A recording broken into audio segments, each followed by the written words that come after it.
Okay, I'm continuing to answer the questions for homework number 12, which is in lecture day 6, I believe. This video I'm doing the 4 questions in part B, which is the same as part A, except it's giving it to us, giving the entire argument in sentence form, and then we have to identify the conclusion, the premises, put it into standard form. So let's go ahead and get started. So the first thing you do, and this will be kind of a common theme throughout the semester, is identify your conclusion.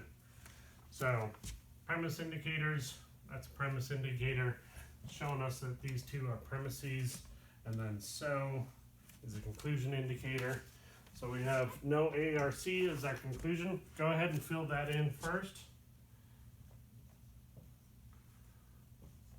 No A or C. And then we always have to have the major premise on top. So we look at the major term, which is the predicate of the conclusion, C in this case. We look at our two premises and see which one has the C in it. No B or C. No B or C. And then fill in the last premise, all A or B.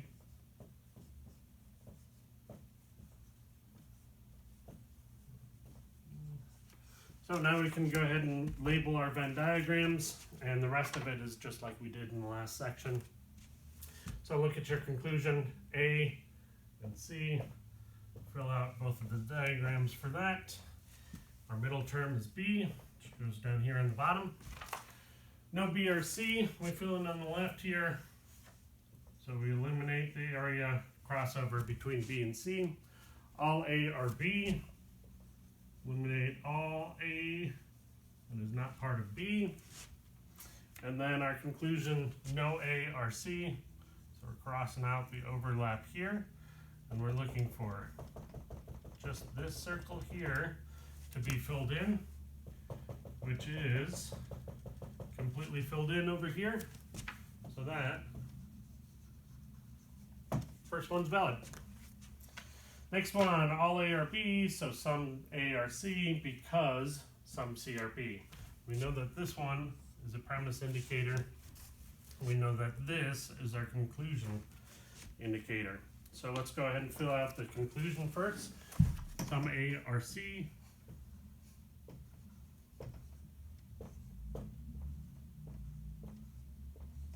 Okay, and this is our major term. So the premise with C in it is going to be on the top, and some C or B.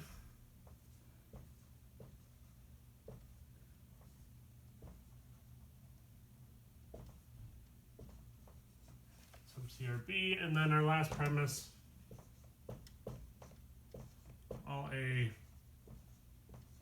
or B.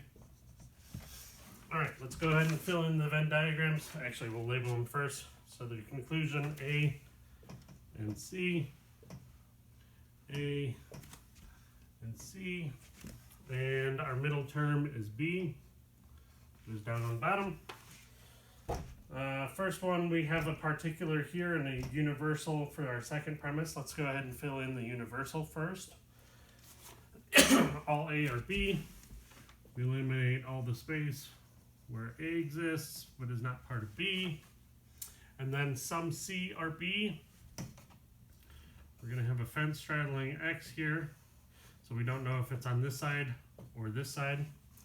Then our conclusion, some A or C. We're looking for an X in this football shape in the middle. Over here we're looking at the same, but we don't actually know that there's an X here because it could be over here. So this, if we don't know for sure, just like the last section, it's invalid. Next one, let's see. No A or B for all B or C, and some C are not A. This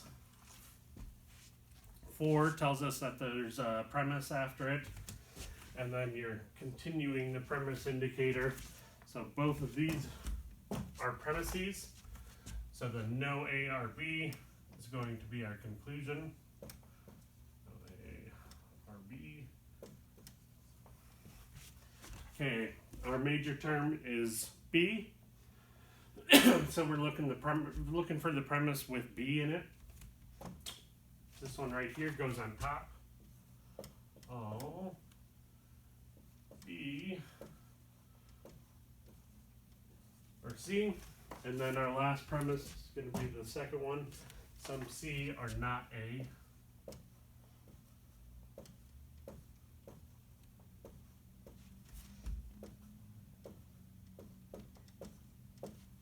Okay. So we can go ahead and label the Venn diagrams.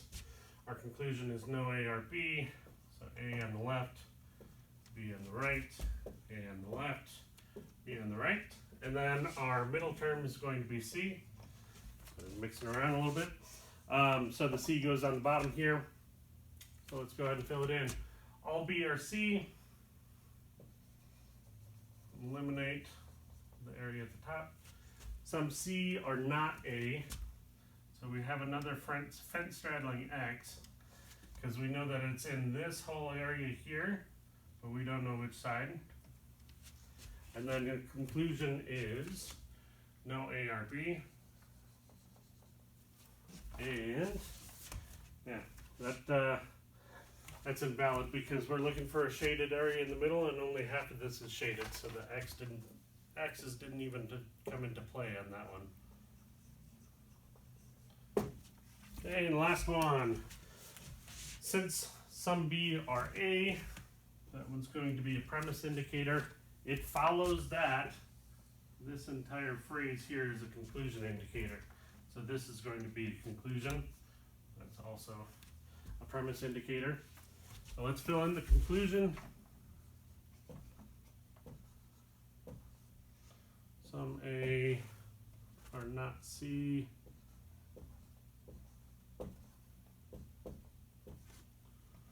And then major premise in this one is C, so we're looking for the premise with C in it. This one right here is going to go on top. No B or C. And then fill in the last premise, which is some B are A. Alright, let's label these A and C. A and C. Our middle term is going to be B. And let's go ahead and fill this in. Do the universal first. No B, no B or C. So we're going to fill in a couple in the middle. Some B are A. So there's going to be, we need an X somewhere in this overlap. And since we already blocked out this area, we can put an X over here. Some A are not C. So there's an X on the left. We're looking for an X somewhere in the middle over here. So we go and highlight the same area over there, and we do have an X. Doesn't matter if it's in this side, as long as it's in that highlighted area. This argument is valid. Again, if you have any questions, shoot me a message.